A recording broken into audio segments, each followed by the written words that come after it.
Siz biraz sualı belə yumşaq qoydunuz.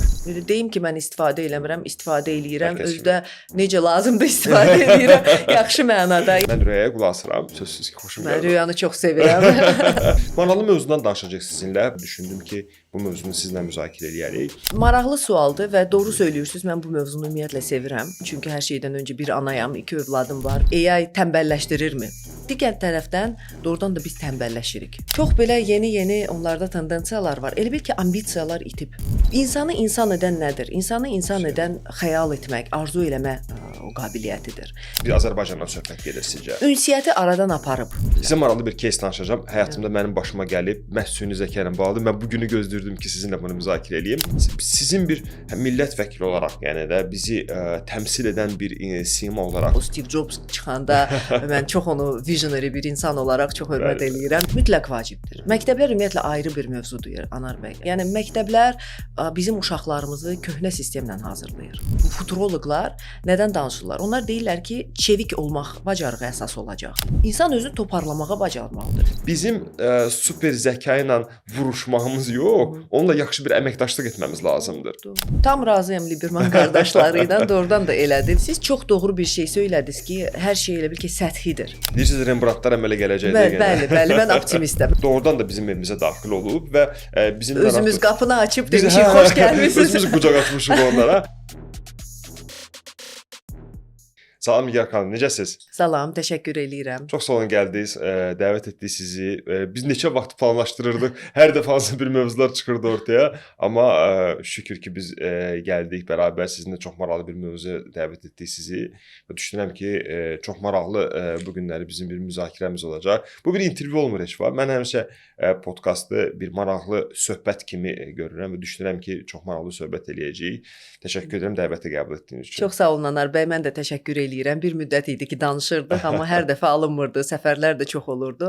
Amma mən də mövzunu görəndə doğrusu çox bəyəndim və sizdən dəvət gələndə mən səhifənizə baxdım, orada olan o ümumi müzakirələri də, ümumi abu-havanı çox bəyəndim. Əla. Və ümumiyyətlə hesab edirəm ki, alternativ media indi çox inkişaf eləyəcək, istəsək də, istəməsək də və ənənəvi medianın xətrinə dəymək istəmirəm, amma bu podkastlardır, bu internet üzərindən gedən yeni layihələrdir və alternativ media çox artır.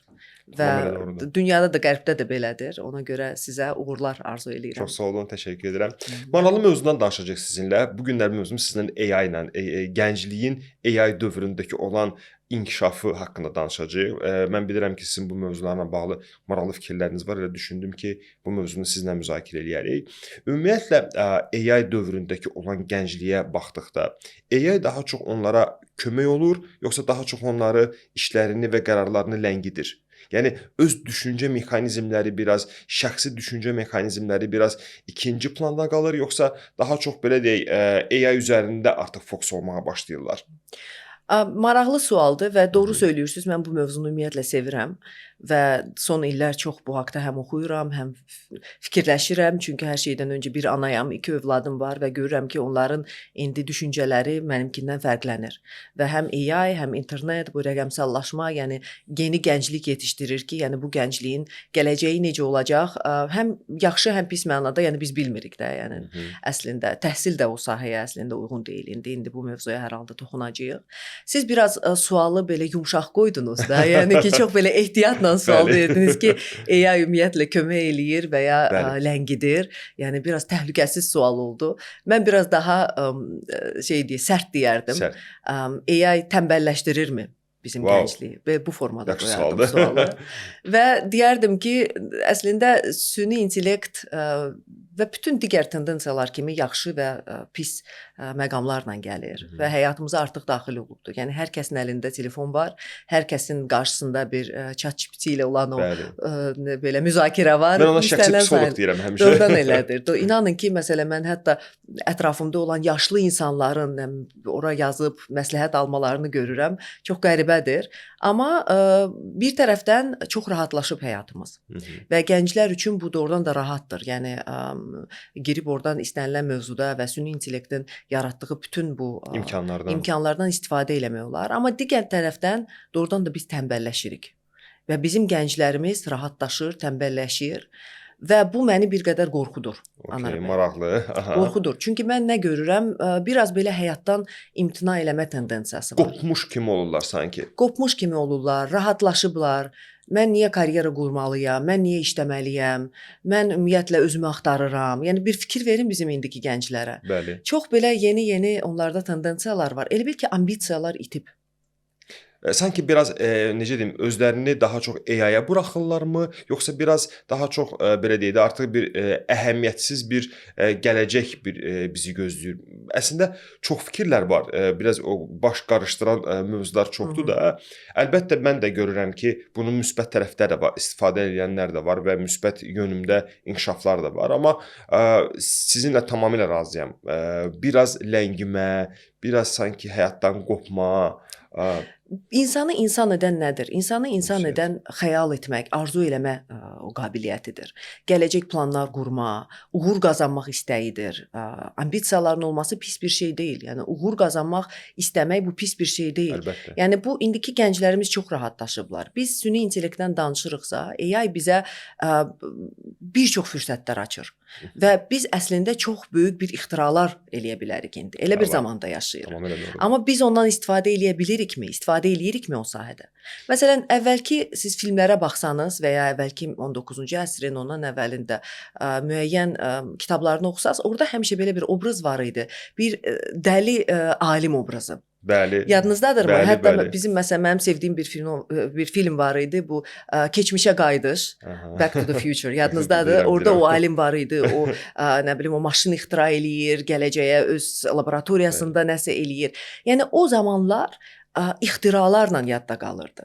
Bizim isə indi əlimizdə bu qədər fürsət ola, yəni bizim gəncliyimiz bu süni intellektdən o yeni ixtiralar üçün istifadə eləyirmi? Biz bax o hissi qaytarmalıyıq düşünürəm. Yakan, bu sizcə bu Bakı, Azərbaycandan biz söhbət edir, yoxsa Yox, ümumi yox, mən ümumi, mən Bakıdan da Azərbaycandan.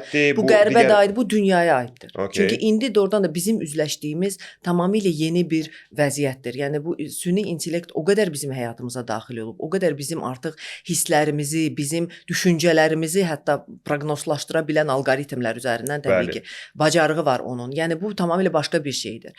Və ilk dəfədir ki, belə bir tarixdə belə bir yeni bir situasiya yaranıb deyərdim. Və bizim məsələn yenə də təhsil, bizim məktəblər, bizim universitetlər indi uşaqlarımızı o gələcəyin əmək bazarına hazırlaya bilirmi? Məncə yox. Biz bilmirik hansı peşələr olacaq. Biz bilmirik hansı peşələr olacaq. Çox razıyam sizinlə, çox əla bunları vurğuluyursunuz. Mənə maraqlı olan budur ki, artıq dediyi insanları ləngidir. Məsəl üçün süni zəka üzərində olan belə parlaq simalar var. Məsələn, Liberman qardaşları. Məsələn, onların bir proyektləri var. Gonka, eşitmisiniz yəqin. Gonka adlı proyektləri var da. Bəli, mən onlara baxdıqda çox motivasiya oluram, amma yəni mən bir tərəfdən də anlayıram ki, yəni bu azdılar da. Yəni bu Liberman qardaşları çox olmur. Yəni belə şeylər az olur. Amma mənim o həyəcan təbili məndə ən çox nədə olur Nigar xanım? İnsanlar sadəcə olaraq tamamilə özlərini həvalə edirlər süni zəkaya. Süni zəka çox yaxşı alətdirmi? Əla alətdir. Əla alətdir. Must have-dir, mütləqdir. Amma tamamilə həvalə etmək mənə görə biraz yəni anormal sayılır. Süni zəka bilirsiniz nədir? O gücləndirir. Əgər sizin daxilinizdə intizam varsa, ambisiya varsa, ideya varsa, o sizi gücləndirəcək. Əgər sizin daxilinizdə qorxu varsa və ya daxilinizdə olan tamamilə başqa bir əhval-ruhiyyə varsa, o sizi zəiflədəcək. Rahatlıq varsa, o sizi zəiflədəcək. Yəni bu seçim məsələsidir. Siz ondan seçiminiz necədir? Nə eləmək istəyirsiniz? Bəli. Gənclərdə səbri yoxsa düşünmə tezliyini yoxsa ünsiyyəti aradan aparıb? Bir Azərbaycandan söhbət gedir sizcə? Ünsiyyəti aradan aparıb. Yəni bunu yenə də gəlin danışaq da, yəni açıq danışaq. İtiraf eləyək ki, ünsiyyəti aradan aparıbdır. Biz görürük ki, əvvəllər mən özüm gənc olanda, uşaq olanda biz çıxırdıq, həyətdə oynayırdıq. Ünsiyyətimiz çox idi. İndi elə deyil. İndi internet üzərindən. Hətta məsələn mənim övladlarım dostlarını çağıranda görürəm yenə də oturdular oyun oynamağa. Bəli. Yəni ki, bunlar ünsiyyət eləməyə, ünsiyyət qurmağa gəliblər, amma yenə də oyundadılar. Və hətta mən özüm bir dəfə çalışdım onların o virtual aləmdə oynadıqları oyuna bir baxım, özüm oynayım, mən inanın ki, heç nə başa düşmədim. Yəni o dərəcədə onlar fərqli düşünürlər. Bəli, Yəni fərqli düşünürlər. onlar bizdən sürətlə düşünürlər. Yəni indiki uşaqlar, indiki gənclər bizdən daha sürətli düşünürlər. Sizə maraqlı bir кейs danışacağam. Həyatımda mənim başıma gəlib, məhz süni zəka ilə bağlı. Mən bu günü gözləyirdim ki, sizinlə bunu müzakirə edeyim. Mənim deməli 10 yaşlı qızım, mən evdə olmamışam. Yoldaşımla qızım evdə olublar. Qısa danışacağam. Yoldaşım düşüb uşağı, digər uşağımı məktəbdən qarşılamağa, telefonun zaryadkası sönüb. Mənim qızım zəng vurub yoldaşıma, görüb ki, telefona cavab vermir. Mənə zəng vurub, mən iclasda olmuşam, götürməmişəm və onda həyəcan əmələ gəlib və ChatGPT-yə yazıb ki, atam telefona cavab vermir, anamın telefonu söndürdü, mən nə edim? O da yazıb ki, 102-yə zəng vurum. Qızım 102-yə zəng vurur. Polislər məni axtarır, yoldaşımı axtarır. Bu hər şey bir 10 dəqiqənin içərisində baş verir və mənə polis idarəsindən zəng vururlar. Birdən yoldaşımın telefonlaşırsa ona zəng vururlar və biz polis idarələrində bu mövzunu yığışdırmaqla məşğul oluruq. Bir tərəfdən bu məni qızınız var. Maşallah. Allah saxlasın. Çox sevindirdi ki, Bəli. süni zəkaya müraciət etdi və anında bir oradan solution, həll yolu aldı bəli. və onu tətbiq etdi. Amma bu nə dərəcədə bu belə deyək də hər zaman ancaq bu tendensiyada olacaq? Siz çox düzgün vurğuluyursunuz. Yəni uşaqların bir yerə yığışdıqda belə sadəcə olaraq reelslər, sadəcə olaraq belə deyək də özlərində qapanmış bir həyat tərzləri və ünsiyyət aradan çıxmağa başlayır. Mən düşünürəm ki, yaxşı bu kimin problemidir? Bu necə həll olunması lazımdır sizin fikrinizə görə? Yaxşı bu problemi dedik. Sizin bir millət vəkili olaraq, yəni də bizi təmsil edən bir sima olaraq sizcə bunu biz necə həll etməmiz lazımdır? Anar bəy, bunu problem adlandırmazdım mən. Bu yeni bir situasiyadır. Əla. Bilirsiniz, buna problem demək bir qədər sadələşdirməkdir mövzunu. Okay. Bu yeni situasiyadır. Biz bu yeni situasiyaya uyğunlaşmalıyıq. Siz qəbul etməliyik bunu artıq Biz bu formada. Biz bunu artıq qəbul eləmişik. Okay. İndi yaxşı, biz bu vəziyyəti necə istifadə edə bilərik bu vəziyyətdən? Məsələn, uzun müddətli perspektivdə baxanda bu tamamilə yeni bir gələcək, yeni iqtisadiyyat bizə vəd edir. Və biz artıq uyğunlaşırıq. Biz 100 ilə baxanda görürük ki, harçansa texnoloji inkişaf olubdur və radikal olubdur, amma o zaman yaşayan insanlar ona uyğunlaşıblar. İndi də elə bir prosesdir. Biz artıq uyğunlaşırıq. 3 il əvvəl bizim əlimizdə ChatGPT yox idi, düzdürmü? Yəni görün qısa zaman ərzində necə böyük sürətlə bu inkişaf eləyibdir. Amma dəyişikliklər indi başlamayıb. Dəyişikliklər əslində internetlə başlayıb. Bu 20-ci əsrin sonu, 21-ci əsrin əvvəli dönəmini xatırlayın. Yəni internetin gəlişi ilə biz yavaş-yavaş bir neçə il öncə heç məsələn smartfonlar yox idi, düzdürmü? Biz rahat başqa o biri telefonla, o düyməli telefonla işlədirdik. Və mən xatırlayıram o touch screen yarananda, o Steve Jobs çıxanda mən çox onu visionary bir insan olaraq çox hörmət eləyirəm. Yəni o qədər yenilik gətirdi o mənada ki, bunu gələcək marketinq elədi. Yəni indi ona görə biz buna uyğunlaşmalıyıq. Biz vəziyyətdən necə istifadə etməliyik? Yəni burada yenə də, yəni biz deyəndə biz həm ana vətəndaş olaraq, həm valideynli olaraq, həm ailə olaraq, həm dövlət olaraq buna təbii ki, yanaşmamız var. Amma yeni vəziyyətə biz təbii ki, uyğunlaşmalıyıq və yeni trendləri görməliyik. Buna göz qapamaq olmaz. Yəni bunu baş vermir deyə yəni kənara qoymaq olmaz. Etiraf eləməliyik ki, biz yeni situasiyada yaşayırıq. Yaxşı, bunu necə sistemləşdirməmiz lazım? Məsəl üçün məktəblərdə süni zəka ilə bağlı dərslərin artıq olması vacibdirmi? Mütləq vacibdir. Məktəblər ümumiyyətlə ayrı bir mövzudur, Anar bəy. Yəni məktəblər bizim uşaqlarımızı köhnə sistemlə hazırlayır. Bu həm özəl, həm özəl, mən Azərbaycandan danışmıram. Mən ümumi təhsil sisteminə baxsaq, ümumi təhsil sisteminə. Bizim məktəblər hələ də qlobal olaraq məktəblər təhsil sistemi köhnə bu industrial, yəni sənaye dövrünə uyğunlaşmış bir təhsil sistemidir. Biz isə yeni informasiya texnologiyaları olan informasiya dönəmində yaşayırıq. Yəni yeni peşələr ərsəyə gələcək. Elə peşələr var ki, ümumiyyətlə öləcək. İndi mən vaxtilə təhsil alanda beynəlxalq hüquq təhsilliyəm. Hüquq ən belə öndə gedən bir fakültə hesab olunurdu. Hamı ora can atırdı.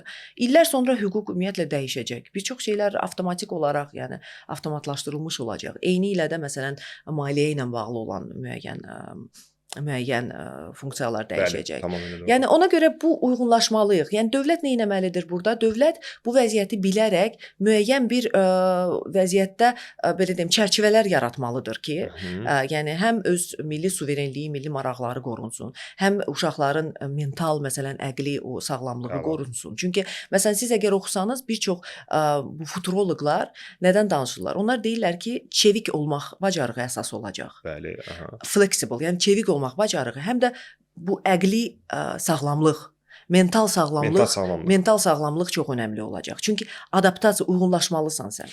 Çox əla ifadə edir. Öz üzərində hər zaman işləməli olacaqsan. Öz gələcəyini, öz peşəni belə deyim, addım-addım toplamalı olacaqsan. Biz əvvəllər nə edirdik? Biz təhsil alırdıq, diplomumuz olurdu və bilirdik ki, falan yerdə işləyəcəyik. İşləyəcəyik də, 9-dan 6-ya qədər işdə olacağam. Nə bilim, maaşımı alacağam. Bir dənə uğur odur ki, gedim özümə ev alım. Daha böyük uğur odur ki, maşın da alım. Daha böyük uğur odur ki, ikinci ev alım. Övladlarım olsun və gələcəyim belə rahat bir, bu belə bir proqramlar. Qəlbin içində yəni. Hə, yəni elə indiki gənclər elə düşünmürlər və o normal bir şeydir. Yəni o normal bir şeydir ki, gənclər məsələn 9-dan 6-ya qədər oturmaq istəmirlər ofisdə. Amma məni qorxudan odur ki, ambisiyalar ölüb. İddialar yoxdur. İddialar yoxdur. Mən özümü axtarıram. Mən niyə işləməliyəm? Mən niyə ailə qurmalıyam? Mən psixoloqa gedim. Mən belə çox belə tendensiyalar yaranıb. Bunlar isə bizi arxaya aparır. İnsan özünü toparlamağa bacarmalıdır. İnsanın bir missiyası olmalıdır. Bir nə bilim uğur qazanmaq istəməlidir hər.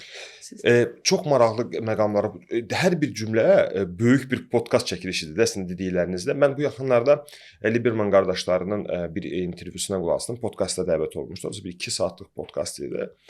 Deyir ki, süni zəka bu artıq labüddür, must-have-dir, bundan başqa yoxdur və bu super intellektdir. Bizim onunla yarışmaq lazım deyil. Bizim onunla əməkdaşlıq etməmiz lazımdır və artıq bir müddət sonra artıq robotların bizim həyatımıza müdaxiləsi, robotlar bizim üzərimizə keçəcək deyil də, hər bir kəsin öz büdcəsinə uyğun robotların olması olacaq. Birinin $3000 robot olacaq, birinin 800 olacaq, birininki $100,000 olacaq.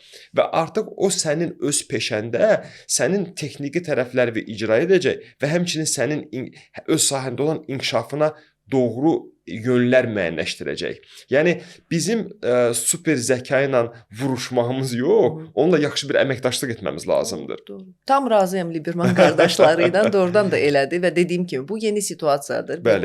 Biz bunu etiraf eləməliyik, qəbul etməliyik və təbii ki, indi soruşdunuz məktəblərdə olmalıdırmı?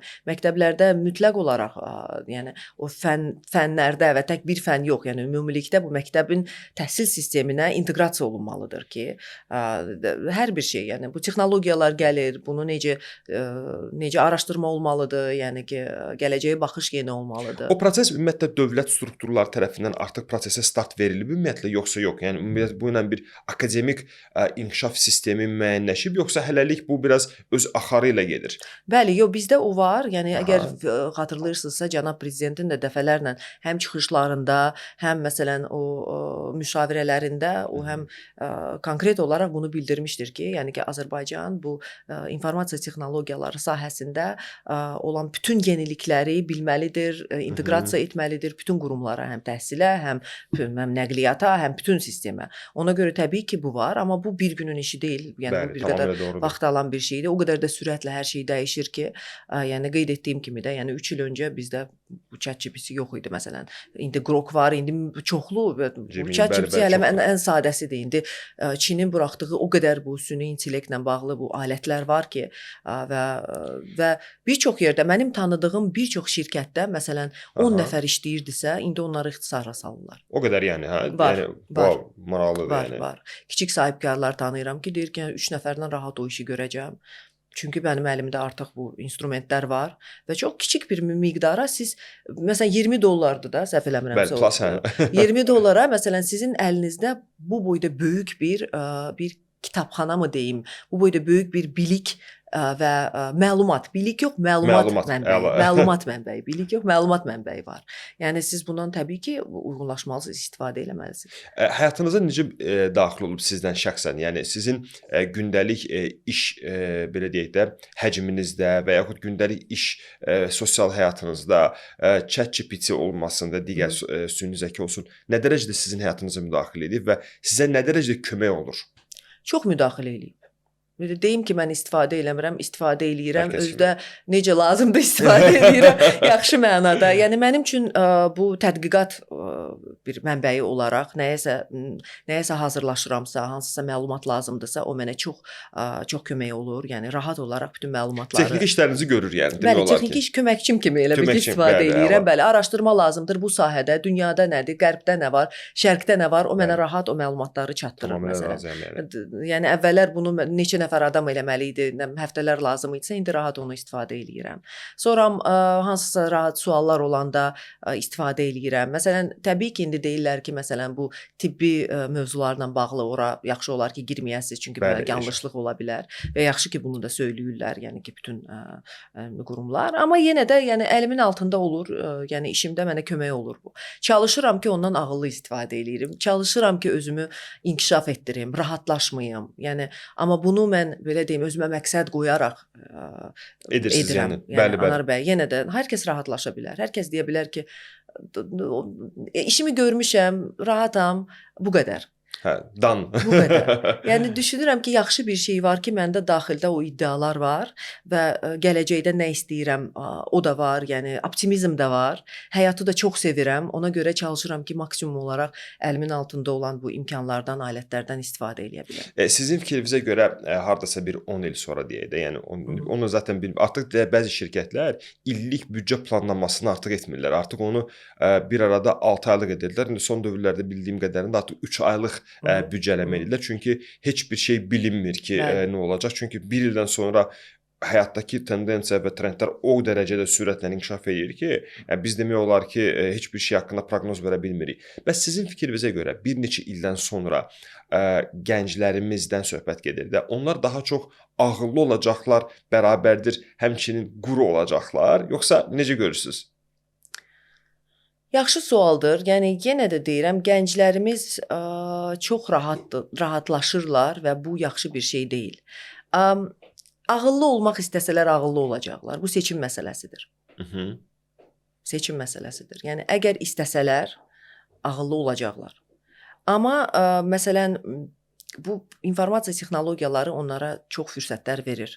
Onlar özləri bundan necə istifadə eləyəcəklər? Bax bu sual gənclərimizə. Daha çox. Bəli. Bəli, yəni bu seçim məsələsidir daha çox. Buyurun. Bir də bir sualla verəcəm. Deməli, mən bu yaxınlarda bir araşdırma edirdim. Elə məhz ChatGPT ilə müzakirə etdik bunu.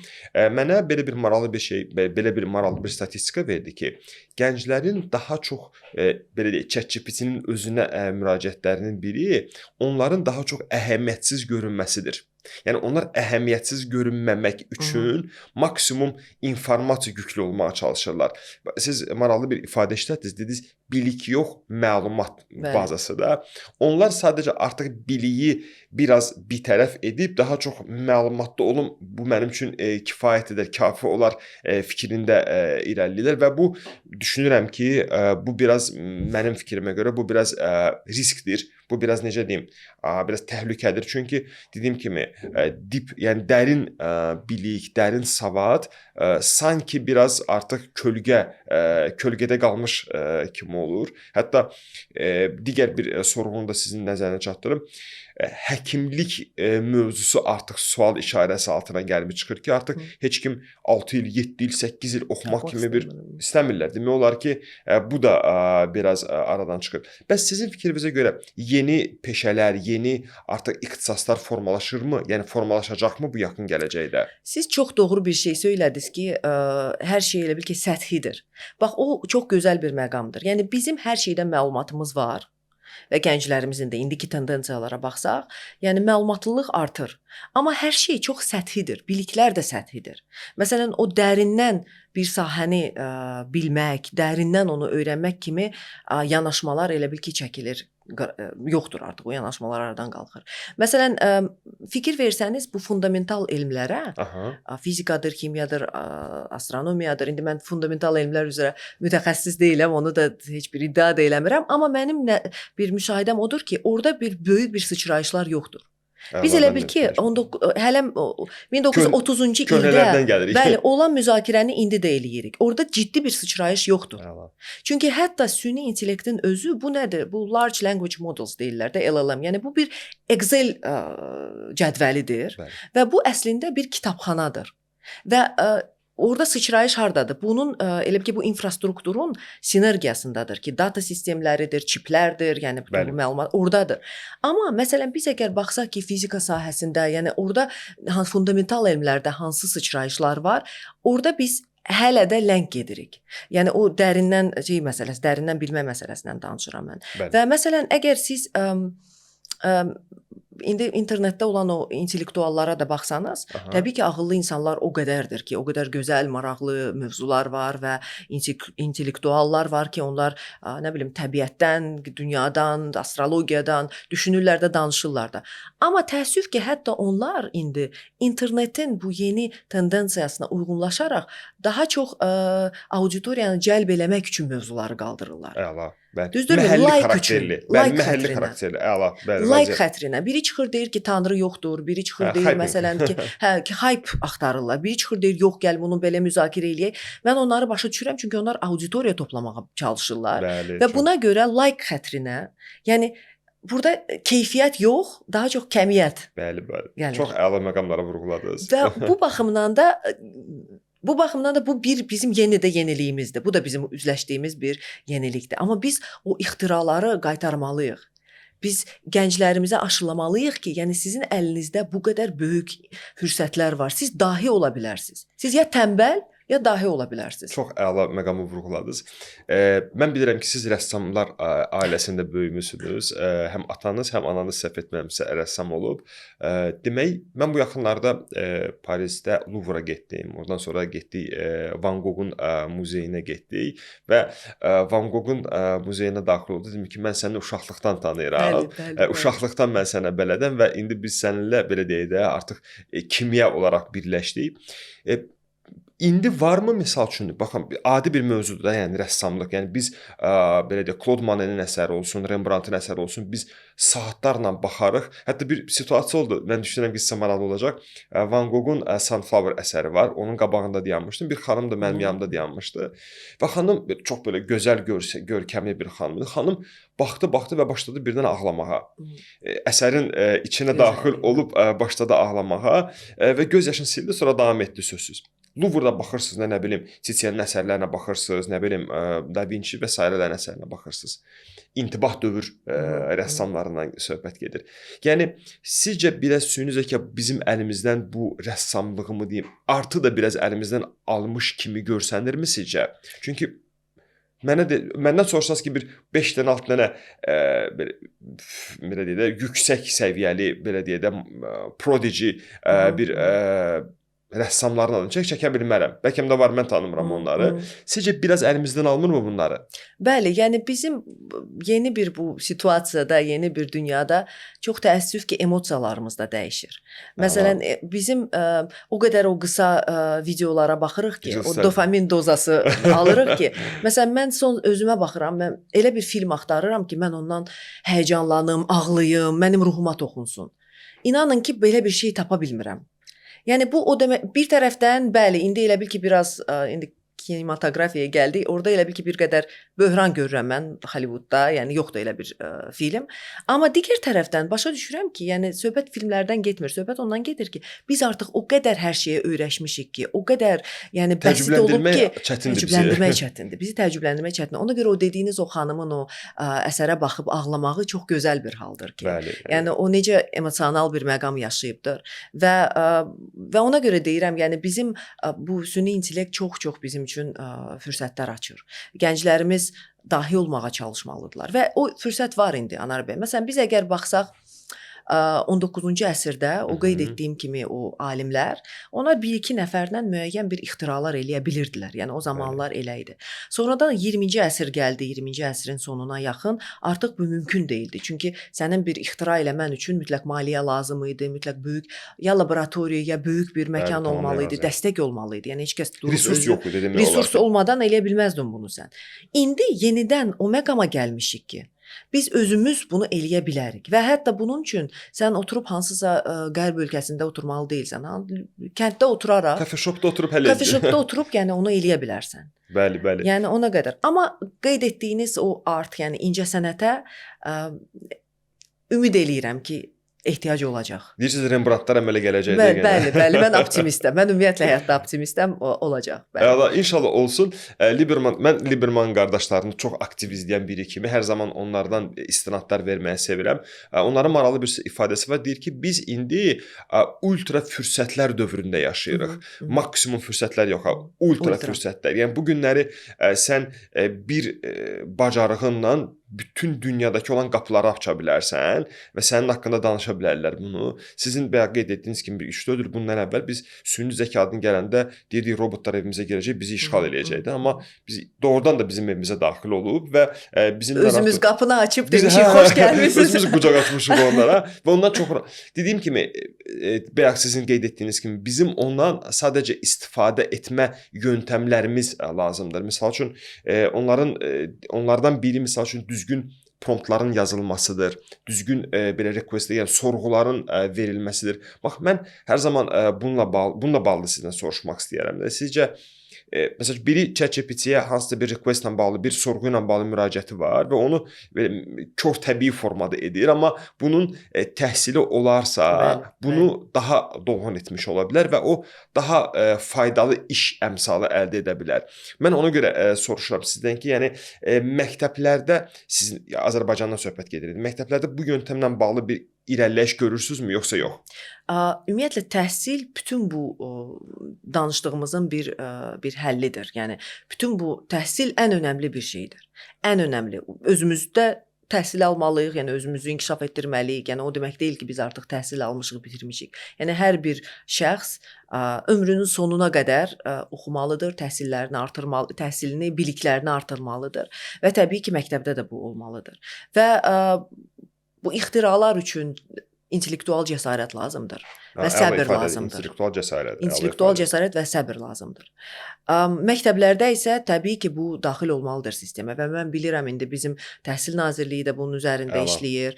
Yəni biz çalışırıq ki, o dünyada olan tendensiyaları da mütləq həm bilək, həm öyrənək, həm bizim təhsil sistemini ona uyğunlaşdıraq. Həm biz, həm bütün dünya ölkələri düşünürəm ki, bunu indi eləyir və gələcəkdə biz yeni bir təhsil metodlarını görəcəyik artıq. Əla, super. Hətta bir mövzu da var, sizdən bunu da müzakirə etmək istəyirəm sizinlə. Hətta artıq belə bir mövzu var ki, artıq bir ixtisaslı yox, bir neçə ixtisas mövzusu var. Bayaq biz dedik, bir mövzuda dərinləşmə. Bəlkə də bu bir tərəfdən çox yaxşı olacaq ki, siz artıq bir ixtisas üzrə yox, bir neçə ixtisasa sahib olma fürsətimiz olacaq. Çünki bir fürsəti əldən qaçırtma şansı artıq belə deyə də daha realistik gəlir mənə.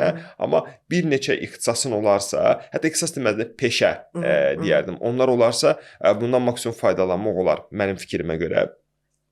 Hətta bu yaxınlarda belə bir Jack Ma ilə Elon Musk'ın bir maraqlı bir müzakirəsi olmuşdu. Bu yaxınlarda dedikdə bəlkə də çoxdan idi mənim qarşıma çıxmışdı.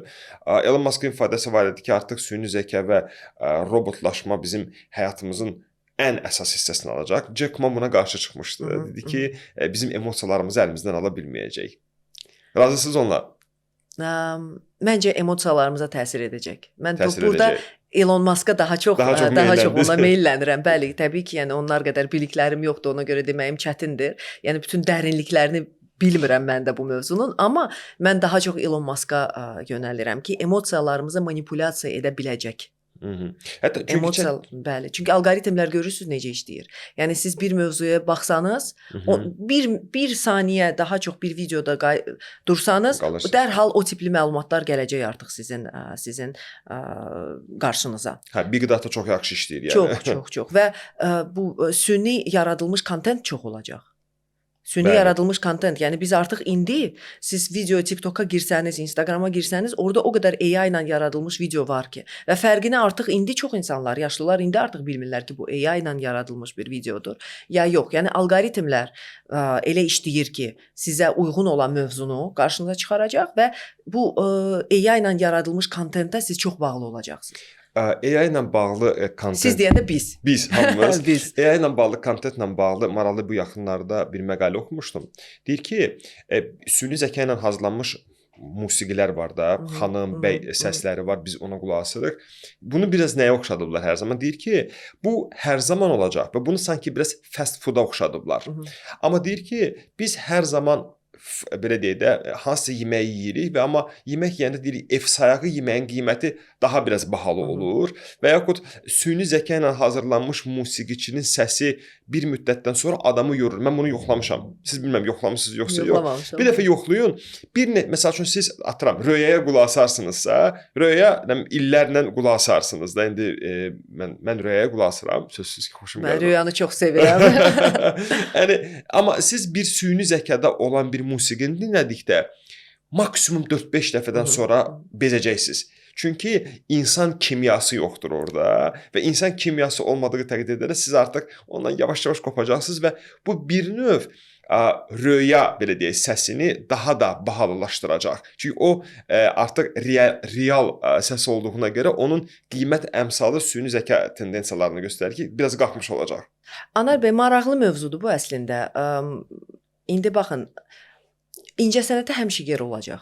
Buna da inanıram ki, yəni ki, real incəsənətə, keyfiyyətli incəsənətə həmişə yer olacaq. Amma bir tərəfdən, indi siz və mən, biz Röyadan danışırıq. Biz Röyaya illərdir qulaq asırıq. Və biz bunu məsələn AI-ın həyatımıza daxil olmamışdan əvvəl də biz o keyfiyyətli musiqiyə qulaq asırdıq. Bizim övladlar, bax indi məsələn 5, 6, 7 yaşı olan uşaqlar yeni bir düşüncə ilə gəlir. İnternetdədirlər, öz aləmindədirlər, öz oyunlarındadılar. Onlar daha çox öyrəşəcəklər oradan aldıqları məlumata. Gözlərini açıb bunu görmüş olduqlarına görə. Yenə də demirəm ki, yeni bir incəsənətə, musiqiyə yer olmayacaq. Təbii ki, olacaq. Kreativlik, əksinə kreativ olmaq lazım olacaq. Kreativlik çox gözəl bir bacarıqdır ki, o lazım olacaq. Amma o uşaqları siz bizimlə bir eləməyin. Bizim uşaqlığımız fərqli keçibdir. Onların indi fərqlidir düşüncələri. Onların bəli, fərqlidir. Onların gözləntiləri, onların gözəl hesab etdikləri fərqlidir. Mənim məsələn böyük oğlum şeyə baxır, animelərə. Aha. Mən baxa bilmirəm. Mənə çətindir. Yəni ki, qəbul eləmək mənə çətindir, amma o sevir onu məsələn, baxır. Mənə də danışır ki, mama buna bax, burada belədir, burada bax gör nə gözəl. Və orada da emosional gözəl bir əslində kontent var, yəni ki, ssenariləri yaxşıdır, amma mən ona öyrəşməmişəm. Yəni onun üçün o daha rahat qəbul olunmalıdır. Sizin oğlunuzun yaşı neçədir, böyük oğlunuzun? 16. Biz indi 16 yaşda artıq bir gəncdir. Biz indi 2-3 yaşdakıları deyirik ki, onlar ümumiyyətlə sıfır. Onlar ümumiyyətlə sıfırdan. Yəni onlar üçün dünya fərqli olacaq. Yenə də mən bunu neqativ mənada demirəm. Mən deyirəm ki, biz bunu başa düşməliyik və buna uyğunlaşmalıyıq və çalışmalıyıq ki, uşaqlarımızı mental health baxımından, yəni bu mental sağlamlıq baxımından möhkəm edək. İndi məsələn qərb sivilizasiyası nə edir? Çox yumşaq böyüdür övladları. Yumşaq dediyiniz, yəni həssasdırlar, belə hər şeydə. Mənim uşaqlıq travmalarım var. Sensitiv. Uşaqlıqda nə bilim kimsə mənə, nə bilim valideynlərim belə eləyib də uşaqlıq travma var. Nə bilim mən özümü axtarıram. Mən özümün bilmirəm saçımı maviyə boyayıram, qırmızıya boyayıram. Mənim ona heç bir etirazım yoxdur. Yəni ki, hər kəsin azadlığı var, hər kəsin rahat seçim etmək hüququ var. İstəyirsənsə, nə bilim, yaşıl elə saçını. Amma biraz adam özünü toparlamağı bacarmalıdır. Adam biraz güclü olmalıdır. Düşünürəm. Bəli. Bildiniz, yəni o güclü adamın uğur qazanmaq həvəsi olmalıdır. Adamın biraz gələcəyə baxışı olmalıdır. Adamın ambisiyaları olmalıdır və hər birimiz insanıq da, hər birimizin travmalarımız var. Mən onda sizə yəni o deməkdir ki, biz indi oturaq ki, mən həyatımı bağlayıram, belə olubdu deyə mən gələcəkdən heç nə istəmirəm. Yox, optimizm lazımdır. Sizin bu dediyinizə sizin özünüzün bir neçə dəqiqə öncə dediyinizdən cavab vermiş olacağam. Yenilər bunlar onlarda yoxdur. Yəni necə dedinizə ki, bu süni zəka gözünü açır, rüyanı görmür. Bəli. Onlar da onu daha çox burada axtarırlar. Yəni ki, onlar da gözlərini açır, yəni özümü axtarıram, travmalar falan mövzular. Yəni çox sosial olaraq mən Avropanın çox ölkəsində olmuşam. Çin, ümumiyyətlə şərq başqa bir ab-havada olan bir düşüncə tərzləri var. Qərbdə tamamilə başqa düşüncə tərzləri var və davamlı olaraq özünü axtarma mövzuları ümumiyyətlə mənə də biraz bəzən zamanla qəribə gəlir və o saç boyamalar falanları məsəl üçün mən bir çox auditoriyalarda eşitmişəm bunu, siz də onu dediniz. Onlar yenilər tamamilə fərqlidirlər. Və fərqli olmaqlarından da bərabərdə bunu deməyə cürət eləyəcəm, biraz cılızdılar. Bəli. Necə deyim, stressə davamsızlıq kifayət qədər var və bu artıq demək olar ki, biz bundan qaçılmaz bir faktor. Mən retaildə çalışmışam uzun illər, bu fashion sahəsində çalışmışam və mağazaların idarə etməsi ilə məşğul olmuşam. Biz əməkdaş götürürdük və əməkdaş satış təmsilçisi ayaq üstə dayanması lazımdır xidmət göstərməsi üçün. Biz ildən ilə satış təmsilçisi tapmaqda çətinlik çəkirdik. Çünki heç kim ayaq üstə durmaq istəmirdi artıq. Deyir, məsəl üçün, mən ayaq üstə duracam filan saatdan filan saata qədər, misal üçün də, yəni 1000 manat məvacib alacam, istəmirəm. Mən qazanım, tutaq ki, ondan 2 dəfə az, amma oturum. Yəni, mən artıq karyera falan böyüyəcəm, falan şey olacam, mənə bu maraqlı deyil də. Short term, qısa vadəli targetdə hədəflər qoyurlar və qısa vadəli ona çatmaqlarından özlərini xoşbəxt hiss edirlər. Bu, mənim düşüncə tərzim belədir, yox. Sizdə də mən əminəm ki, elə deyil. Sizdə o hard working var da, yəni daim çalışan, daim özü ilə məşğul olan və özünün ambisiyalarını qidalandıran insanlarıq biz. Amma çox təəssüf ki, dediyim kimi, mən buna bədbin baxmıram. Sizin bayaq maraqlı ifadəniz oldu. Bu yeni formadır. Biz bu yeni formaya ayaq uydurmamız lazımdır. Bəli. Çünki bizim variantımız yoxdur bununla bağlı. Sonuncu bu bir məqamı da sizinlə müzakirə edək. Bir müddət sonra insanların süni zəkaya etibarı daha çox, insanlara daha az olacaqsa, bu texnoloji intibahdırmı, yoxsa artıq sosial problemə çevriləcək? Əslində bunlar paralel gedən bir proseslərdir. Yəni texnoloji inkişaf gedir və bu təbii ki, sosial sahəyə təsir edən bir şey olacaq. Amma bir şey də var ki, məsələn, fikir versəniz, çox inkişaf eləmiş ölkələr var. Məsələn, Skandinaviya ölkələri. Bəli. Orada nə qədər intihar halları çoxdur. Əla, ürəyim oxudunuz. Düzdürmü? Yəni bəli, sosial problemləri olmayan. Dünyanın ən bir nömrəli ölkələri sayılır da, yəni sosial tərəfdən. Sosial tərəfdən hər şey dövlət tərəfindən nəzərdə saxlanılır və nəzarətə götürülür və hər şey normal. Görün nə qədər intihar hadisələri var. Bəli. Hansısa ola bilsin, bilmirəm, Azərbaycanın kəndində daha azdır o hadisələr. Niyə görə bizdə qoruyucu mexanizmlər hələ də var düşünürəm və qoruyucu mexanizmlər olaraq, yəni hər kəs özünə bir mexanizm seçir. Bəziləri üçün bu ailədir, bəziləri üçün bu hansısa dəyərlərdir, bəziləri üçün bu dini inanclardır. Yəni o qoruyucu mexanizmlərin olması önəmlidir.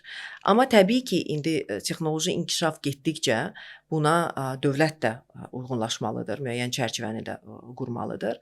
Amma mən burada ailə institutunu çox önəmli hesab edirəm. Ailə institutunu çox önəmli hesab edirəm və o əvvəldə danışdığım o həyatdan imtina fəlsəfəsi ki, indi var, yəni insanlarda. Yəni indi təzə bir şey var ki, məsələn, mən ailə qura da bilərəm, qurmaya da bilərəm, övlad sahibi ola bilərəm, olmaya da bilərəm və mən buna doğrudan çox hörmətlə yanaşıram. Doğrudan da bu insanın seçimidir, insan hüquqları çərçivəsində, yəni hər kəs özü qərar verir ki, o necə yaşayır. Amma mən gənclərimizə tövsiyə edərdim ki, onlar ailəyə bir qoruyucu mexanizm kimi baxsınlar. Çünki dəyərlər və ailə bu qoruyucu mexanizmdir, bu gözəl bir şeydir. Müqəddəs bir şeydir. Yəni o modeli saxlamağa çalışsınlar. Razıyam sizinlə. Çox əla məqamları vurğuladınız. Yəni həm də o Skandinaviya ölkələrində olan bu intihar mövzuda mən onu bu haqda bir məqalə oxumuşam. Onu iqlimlə əlaqələndirənlər də var. Daha çox soyuq iqlim, yəni insanlar biraz dopamin onlarda az olur. Amma mən daha çox sizin danışdığınız tərəfdən, prizmadan baxmışam ona. O mənə daha cazib gəlib. Tamamilə razıyam sizinlə. Bu İllər öncə də bu fikir olub ki, mən ailə qura da bilərəm, qurmaya da bilərəm. İllər öncə də olub ki, mənim övladım ola da bilər, olmaya da bilər. Amma indi bu çox qabarıqlaşıb Bəli. və artıq biraz Təbliğ olunur. təbliğ olunur. Bəli, Təbliğ tamamilə doğrudur. Dediyim kimi seçim biz də mən də hörmətlə yanaşıram seçimə, amma dediyim kimi bu dərəcədə qabarıq formada bunun üzə çıxardılması mənə görə okey deyil. Amma dediyim kimi də bu artıq bir seçimdir. Biz həmin seçimə hörmətlə yanaşacağıq. Bəli. Nigar xanım çox sağ olun. Çox təşəkkür Çox edirəm. təşəkkür edirəm. Vaxtın necə gəldi getdiyini mən hiss eləmədim, amma çox maraqlı söhbətə görə sizə dərin təşəkkür edirəm. Çox sağ olun. Mən də təşəkkür edirəm dəvətə görə. Çox xoş oldu, maraqlı mövzu idi və uğurlar arzu edirəm sizə. Təşəkkürlər. Çox sağ olun.